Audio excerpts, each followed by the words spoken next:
Hey guys, welcome in to episode 7.5 of Unstable Discourse. In case you're wondering, what does 7.5 mean? Why is there a half, what's a half episode? Basically, this is some bonus content that was not exactly planned this way. We were actually planning to kind of splice up bits from this interview here, and we were going to plug it into episode 8, but it actually worked out better to just give you guys the full episode sort of unedited in this way. And it's an absolutely fascinating interview with a guy who is spearheading a project that I think is maybe the most groundbreaking project disc golf has ever seen. It's probably world record breaking, and it's very different to a lot of the conversations we've had on the show so far. So it makes more sense to let this episode stand alone. We will still be dropping episode 8 in a couple of days. So keep a lookout for that. And hopefully you guys enjoy this. And as always, if you do, drop us a review. We'd love to hear what you think. So thanks for tuning in.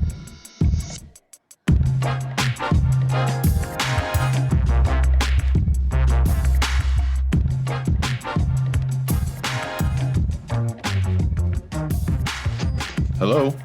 Hello. Mats, hello. How are you? I'm really good. And you guys?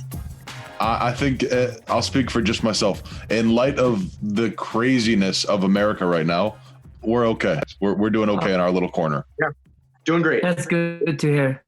Yeah. Thank you so much for making yourself available. I'm sure you're a busy guy right now trying to get everything ready for a June opening of the whole park. Yeah, about to get everything done in the end of June. That is sort of a tactic to get all the governments and authorities to be stressed. So the actual opening ceremony will be in the middle of July. I see. Okay. But that is also more clever because the restrictions about traveling will be much better in the middle of July. Hopefully. Yeah. Who knows? So let's do some introductions here really quickly. Yeah. My name is Alex. I started running an organization called Disc Golf Chicago a couple of years ago. It's just a club, basically. We organize events and try and get more people to get involved in the sport. And I started working with Ryan here from Unstable Disc Golf Gear. I don't know, maybe 2 years ago or so. Give or take, sure. Yeah. Ryan makes Unstable Disc Golf Gear makes high-end apparel for disc golfers, and we started working together just on a marketing sort of strategy. And we decided we'd start a podcast at some point. That's a great content machine. And then we brought our friend Sean Callahan into the picture. Sean is the operator of Delwood Disc Golf and the designer of the canyons at Delwood Park, which was, I think I mentioned to you, recognized as one of the 5 best courses in the world. So unfortunately, Sean is very tied up. He's not going to be able to join us for this call. Yeah. But even though the shop is half closed at the moment, it's actually more busy than it has been ever in the history of the shop opening. So that's great for him. Yeah. So, yeah. It's really crazy times. Yes. And we live in the way. Yeah. We live in an area of Illinois where disc golf is extremely popular. So people are very anxious to get back out and play. And even though there's a lot of restrictions on the kind of events we can have, business is going very well for Sean at the shop, and people are eager to be supportive. So that's a little bit of the lay of who we are as a team, and we're recording episode 8 of the podcast right now. So okay, nice. We'll be speaking with do you know Dana Vici of Discmania?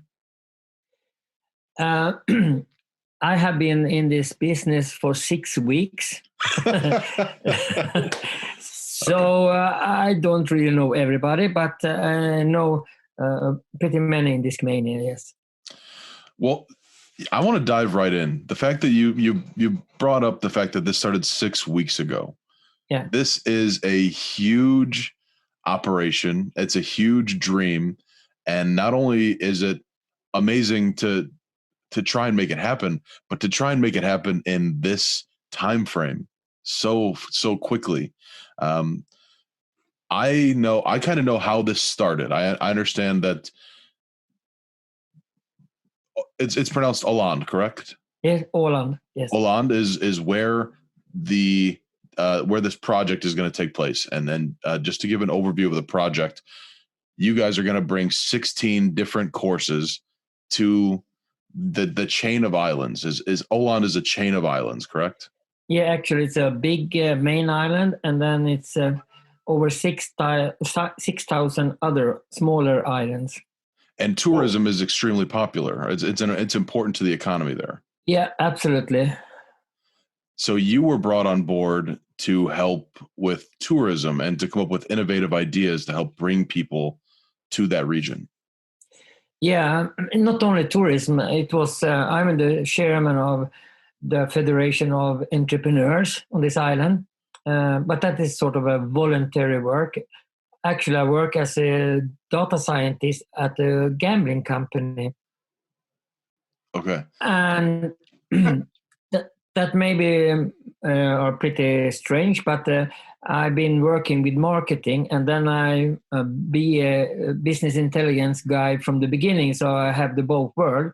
So I'm fact driven as hell, and have the creativity in the same time. So I don't know if that was the answer of your question, but I wasn't asking a question quite yet. I'm just I want to get a sense of the journey. How and why did they come to you for help, and how did this idea start? When the coronavirus starting to hitting us in the middle of March, the local government, we are a self-independent island with 30,000 people around. And we have a local government, and the Minister of Industry gather a gang of banks people and some people from the business organizations. And that's why I was hooked to this meeting. And they delegate to me to be responsible for innovative new ideas, more offensive ideas, and other person from the other organization for entrepreneurs, it was more defense solutions, like taking care of liquidity and stuff like that. And they gave me some money and start thinking outside the box. My first question has to do with the money. Did you decide that most of the money that you were given for this project was going to go to disc golf? Is it all of the money, or is it a portion? Or actually, it took 1 month before I understand disc golf is the shit. So in the beginning, I was giving out some money for supporting new ideas that they get about $4,000 to help them to innovate some new solutions. Like, we're a small island, so take away with a car. I mean, no, that you brought lunch home. That was not existing here before. So a guy is starting to do that, and I gave him $4,000 to succeed to do that app, and now we have that service that we didn't have before. That service didn't exist until about a month ago? No. Wow. So in the beginning, some of the money was going to help to produce new ideas. And I also have other big project that are sort of in hold now that I'm going to start in maybe 3-4 weeks. It's sort of a combination of helicopter money. You know helicopter money? I know what a helicopter is, and I know what money is. Yeah, it's sort of bringing out $2,000 to every person, and then they are buying some. I see. Yes. Okay. We've had some stimulus money, is what we call it here. We had a. Go ahead. Yeah, and in that project that I have developed a totally new solution.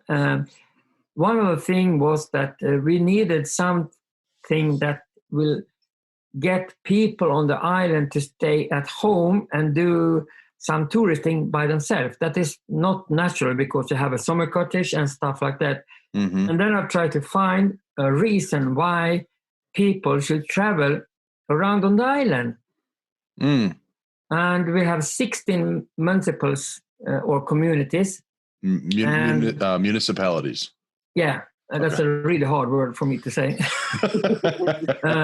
Anyway, then I started to think maybe disc golf would be really, really good to have because it's outdoors, it's engaging like hell with people coming to one of the only two courses we have.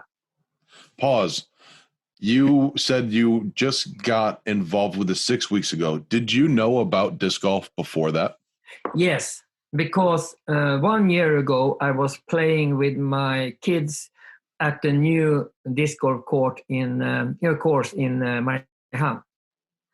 So that's something I'd like to talk a little bit more about. And Ryan, you might have some input or questions here. But in America, I'm guessing you are aware that we don't pay enough attention to the other countries outside of America. Sometimes I think that's an issue in the U.S.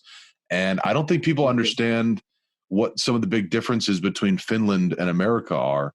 But while we're on the subject of disc golf, I would like to talk about the differences because I think from my understanding, disc golf in Finland is a very popular sport. Like most, would you say most kids know how to play? I mean, how could you describe the popularity? I would say in Åland, because we are not close to the Finland, 2 years ago, it was not popular at all. Nobody played frisbee golf or disc golf at Åland 2 years ago. Nobody. So it came 2 years ago and it's just exploded. Yes, it's not in the beginning. It was it was a perfect thing to do when you had something with your school, you go out with the kids. That was the first time I was playing in May, exactly 1 year ago. And then this is nice because when I was young, we were playing in the forest for fun without any baskets. That was in the 70s or maybe in the 80s. But anyway, so I remember this was really good. And then I started for myself and some colleagues and so on. So it started to grow 1 year ago. And how often do you play now? Me? Well, when too you're not little. actually involved in this, designing of these courses, Yeah, too little. Yeah. That's true for all of us. Isn't that always the case? But I would love to play much, much more. But that will be the case after middle of July, because then I have 16 courses to choose from. Yeah. Okay, so you get put in this position.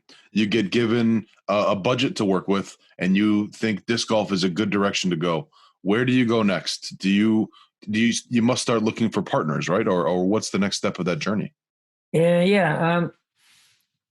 First, I thought this is a really good idea. Then I have to investigate how is the business looking or how is the world. I didn't know it was so popular in Finland, but I noticed, they have over 720 tracks or something like that. Mm-hmm. And pretty soon, maybe the day after I thought this could be a really good opportunity, I talked to Discmania. And I asked them, how fast can you deliver 16 courses to Åland? And the guy said, no. You have 9 or 18 holes on the course. He thought you were talking about holes, not courses. Yeah. But I said, no, it's 16 courses. Okay, let's talk with my boss. And then, and the first week they were really skeptic because I didn't have the land for 16 courses. I didn't have the money. to do it. But I talked to Jussi. You know who Jussi is? Yep. I know him because I listened to his interview on the PDGA podcast this morning. I didn't get to him first because he was really skeptic in the beginning. But I talked to you. Like a scam, obviously, yeah. Sorry? It sounded like a scam, I'm sure. Yeah. Yeah, absolutely. He would be stupid if he said, yes, hell go. Yeah. But then I talked with the CEO, Juho, and he started to understand I'm in business. And after 3 weeks, I had fixed financing with sponsors and stuff like that. And then sort of immediately I was starting to discuss with tourist companies, because I think that is pretty unusual that you have a tourist company that should have running the course.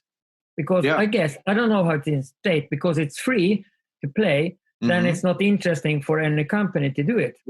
Right.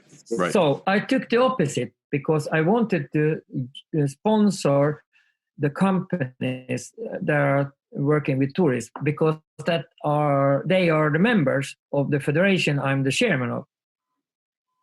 And pretty soon I started to understand this will work actually. And then I get the attention from Jussi also, and he's starting to believe in this. And I had a 1 hour meeting with him. And after the meeting, he said, I have to go out and walk for 2 hours to melt down all the things I had said to him. Actually the first course is done, open already. Wow. Only one course. Paid to play? Oh, I'm sorry. Go ahead, Ryan. Are they all pay to play, or are all they free courses sponsored by all of the local businesses? Yeah, they are free to play, but I'm doing an app. All the 16 different courses will have a disc golf park and a name before it, but all these 16 disc golf courses will have a common thing, and that is all on disc golf park. Right. So they are sort of self-independent, all of these parks. And then I have an app that I will starting to delivering next Tuesday.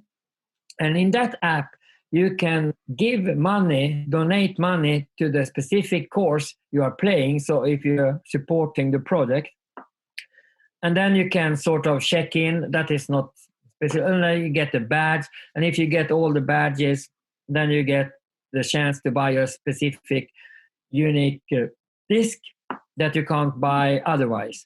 But the third thing that is really, really sweet is that we will install on every course monitor that will sense if somebody is passing on the small route between the holes. Sure. And that means we will have a live update in the app which course you could choose, because it's not crowded. Oh, wow. Because it's so close between the courses. So that means you can sort of choose, okay, I go to Lemland. No, it's crowded. I go to Sund instead, to the castle. I hope that's something that you can take out, like international, because in our area we have some courses that are extremely popular and some that are also great, but don't see a lot of foot traffic. I would love if there was something like that here to let me know what's popular, or what's best to play right now. Yeah, and because of this, I think I have reached to most of the disc golf population in the world with this project.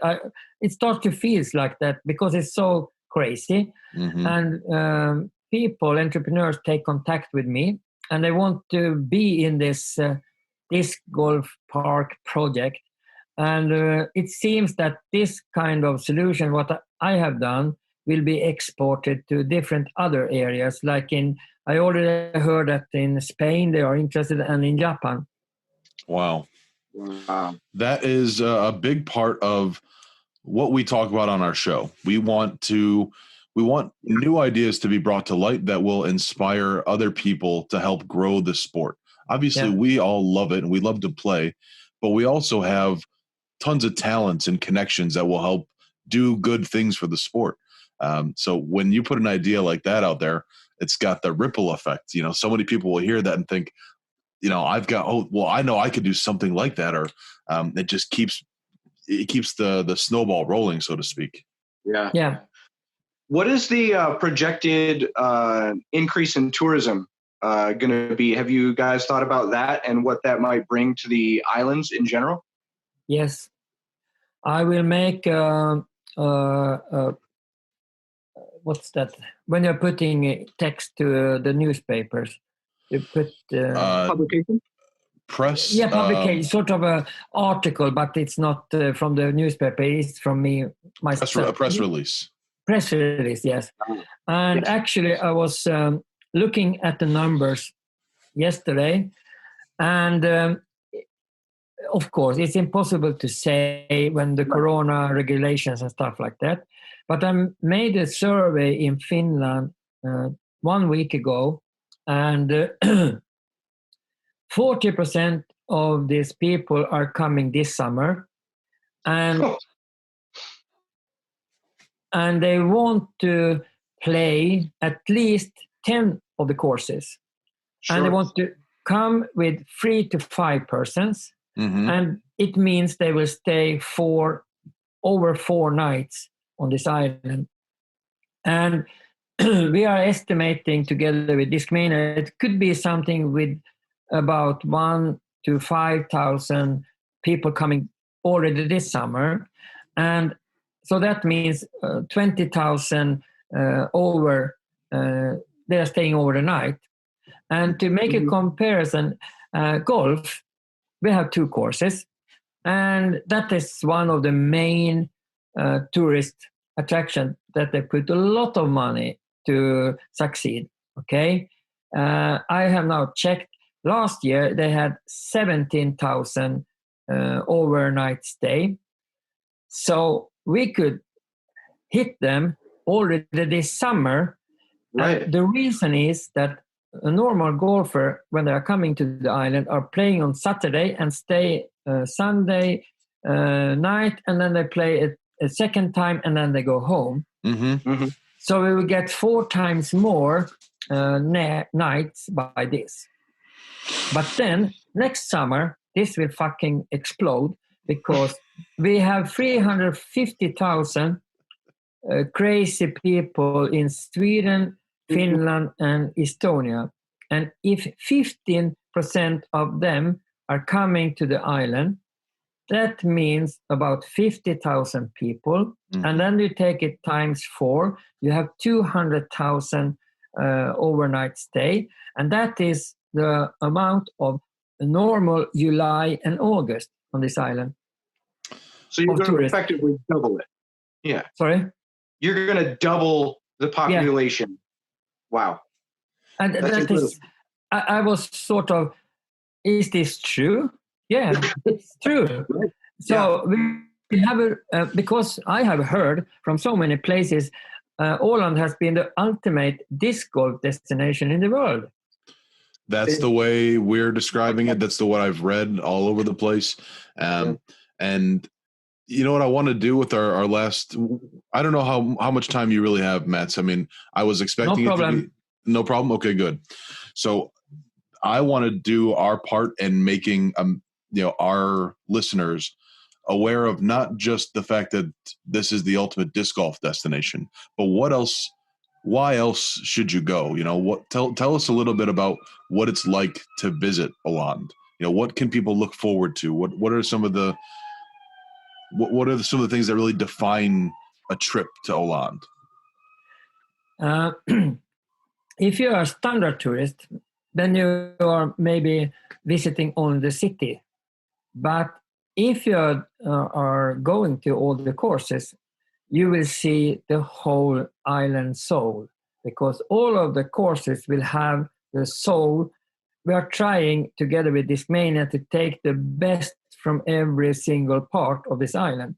So you will experience a mountain place. It's not a high mountain, but when it's on the island, you will see, I don't know what that is in mile, but it's 40 kilometer. You can see around from west to east. So it's real. That will be the epic place to play on. And then you will play very close to the archipelago. So you will throw over small fjords. I don't know if you say that in English.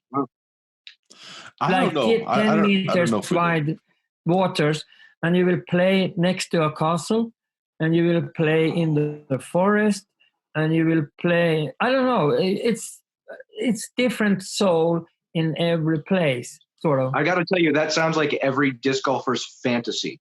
Yes. Good to hear. Yeah. And not just disc golfers, but I'm thinking of photographers, videographers, people that just want to see and experience beautiful places. This sounds like you could come and not even play and just be taken aback by the beauty of the place.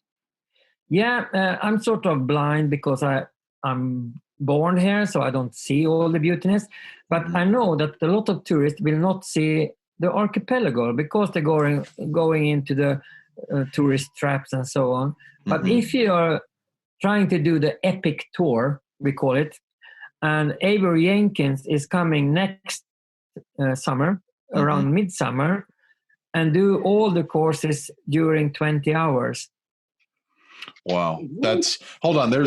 I saw this morning that there's, of the 16 courses, there's a total of 180 holes. Yeah. And he's planning to play 180 holes did you say under 24 hours? Yes. Wow. Because actually 20 hours, because that's how long the sun is up.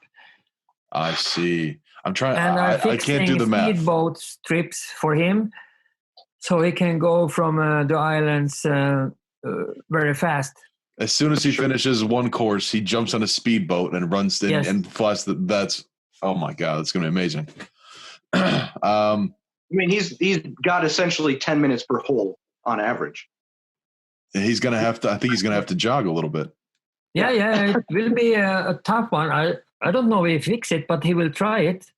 Yeah, that is going to be such mega exposure that will make headlines everywhere. Yeah, I would think. So, okay, we've touched on the fact that there are 180 holes across 16 courses, which means not every course is 18 holes. No. I saw that some of them will be 9, some of them are there's a range. Of how many of the courses are a full 18? This summer, it will be 3 in the middle of July. And then we will have upgraded at least 3 more courses next year to 18 holes. Okay, so there's 9s and 18s. Are there any other variations? No. Okay. Oh, so there's only 9s and 18s. Yes. But some of those 9s will turn into 18s later. Yeah, and what is already decided, sort of, is 2 bigger competitions. I don't know if you guys have heard of a Finnish guy that create, what is it? And newborn disc golf line X games. He does it around in Europe. He starts in April and go from Sweden to Spain and doing. So it's sort of experience disc golf. It's not for the pros, but it's. I know it's some Americans that's coming to this game, and he wants to use Åland, of course, in one of the games, and that will be in the first week in July, and then the last week in July, the week after European Open in Nokia, that Discmania is doing, and there you have all the big guys. Then the next week it will be competitions on the island, and in 3 weeks, we will know if we will hold the World Championship for Lions. You know the Federation Lions?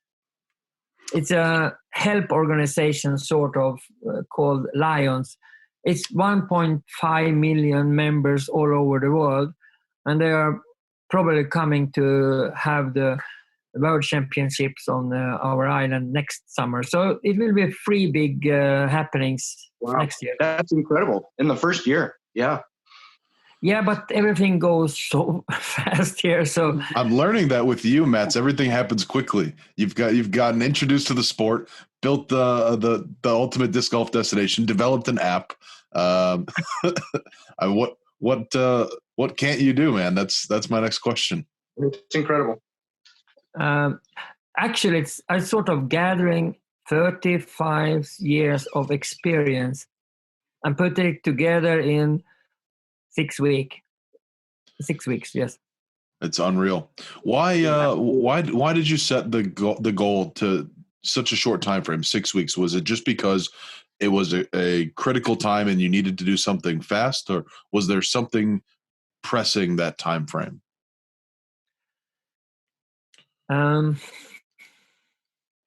It was tactical reason, and also thinking that if I put a really stupid, impossible frame, then it might be possible, because everybody start to think this is so impossible, then it will be possible. I see. Sort of. Because if I had said, okay, we'll make 3 courses, yeah, even that would be the fastest that anybody has done.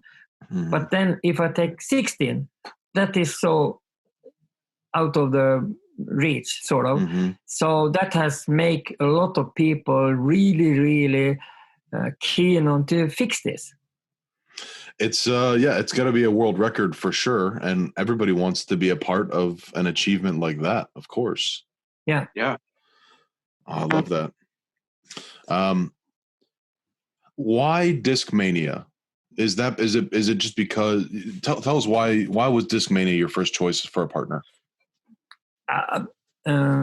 First, I didn't have a clue, obvious, but when I started to discuss with them, and then I understand that it's not only a disc golf park. It's also they having Discmania, and they have Innova, the right to sell them in Europe, and they also have making the biggest event in Europe. So they have had all the puzzle pieces that I needed in my grand plan, sort of.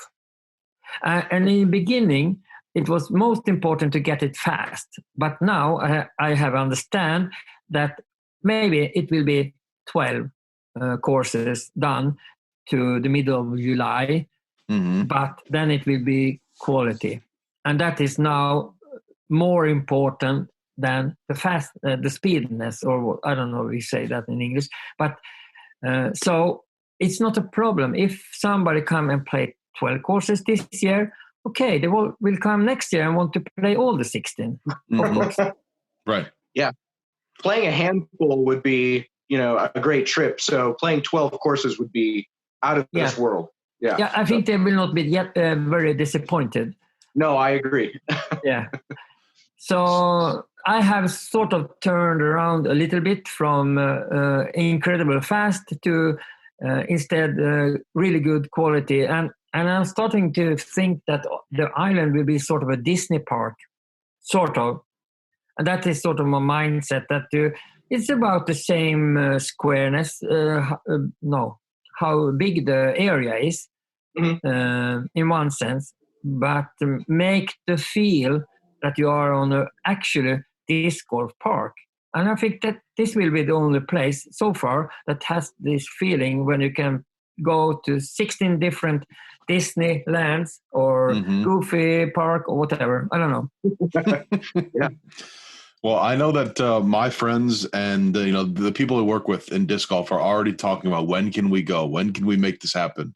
I think it's going to take a little bit of time. It's not an easy trip to make, but I think that our crew will likely be down there. Yeah, right. I think we'll be down there at least in 2021. I would like to think we can make it happen by then. Come down, shoot a lot of video, get a lot of, create a lot of content and just try to bring that experience to our audience and say, look, guys, this is it. You got to get out here. I mean, we want to show it off. Absorb not only the courses, but the energy that it sounds like you're bringing to it, and just to play those, epic courses. I can't wait. You are so welcome, and I hope we really see each other live. And that is, then I can give you special tours, of course. Oh, that'd be great. I want one of those speedboat rides. Yeah, absolutely. Oh yeah, sign me up. Yep. Okay, Ryan, is there anything else that you really wanted to learn about while we've got Mats here?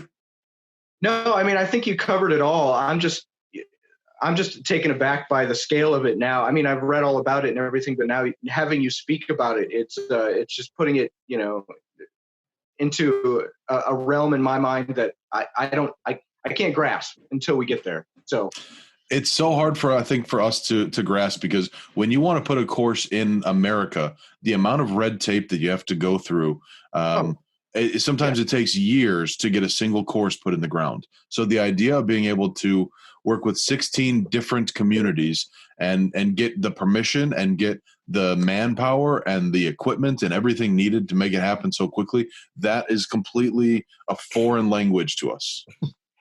Actually, it's not. It's very unique here too. People are, I know for sure that in the history, 9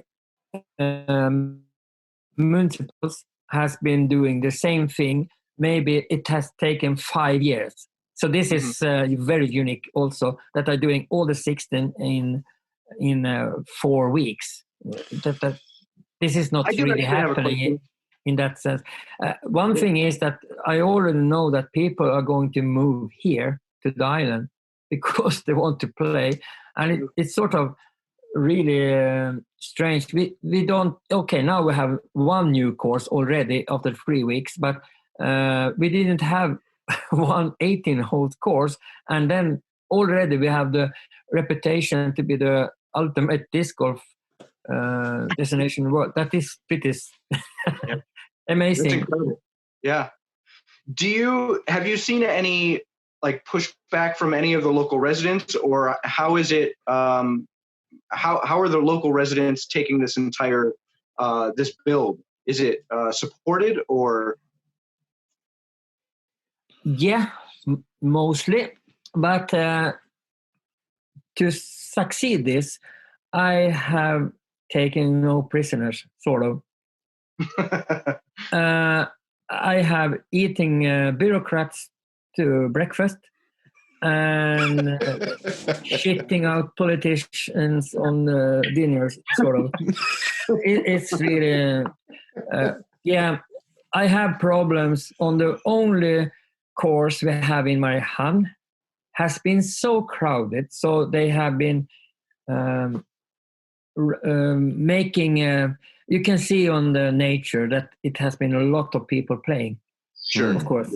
So now 3 days ago they're starting to the people with dogs are starting to complain really loud, and I have to start asking the politicians that are sort of trying to fishing after votes, that are you with me or not?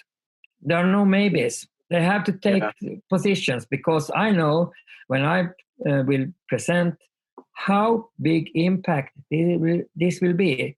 No politician will be on the side that stops any projects. Sure. Right. Yeah. So that is the situation. I don't take any prisoners or sort of no maybes. I can accept the no, because then I give the shit and take the next solution instead. That's the only way to make it fast. I want to make sure that we're on your team. I don't want to be against you.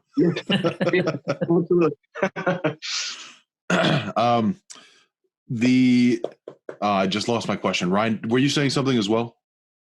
No, I that was it.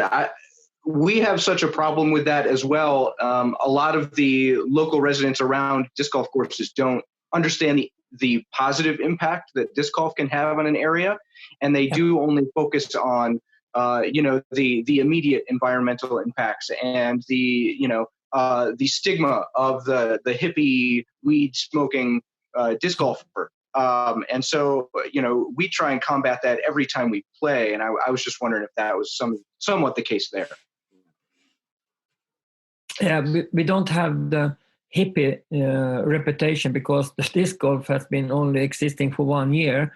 Mm-hmm. So that is not a big issue. But it's really amazing. And why I'm so confident in this position is because, 30 years ago, I was responsible to build up the island in another sport that ended up with the world championship in that sport after 5 years. So I know. What sport is that? Yeah, what's floorball. I don't know if you know that in the States. Mm-hmm. It's indoor hockey, but with a plastic ball, and it's very popular in the Nordic countries. I see. It's not like roller hockey. Yeah. That sounds fun. Sort of floor hockey, but not with a puck. Okay. And it developed in that sense that we had 17 different national players from this small island in the Finnish big teams. Myself was playing in the national team.